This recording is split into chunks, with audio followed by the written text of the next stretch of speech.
This is my third edition of answering this question, and this one really is scary.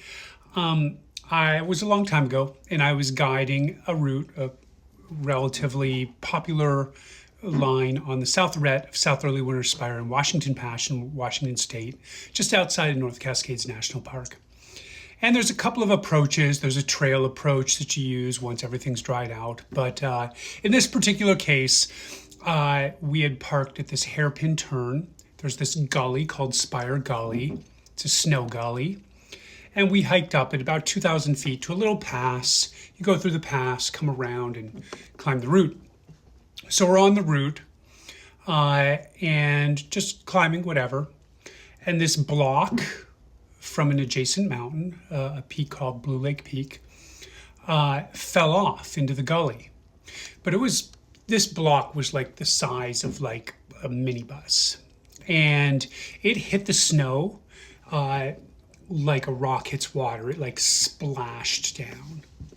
And this gully is a quarter of a mile wide at the widest. And from wall to wall, the entire gully slid. And it came down like this massive churning avalanche that churned up trees and went over our tracks and just like ripped out everything. And just like, it was a slow, like monster, like eating things, and went all the way down almost to the road. So not only would this have taken people out in the gully, but it would have like churned them up and turned them into nothing.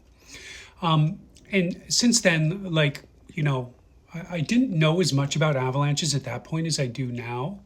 But for the avalanche people out there, it was isothermal snow. It was spring. And it was a catastrophic slide. So pretty scary, really. Pretty scary to watch. Pretty unhinged.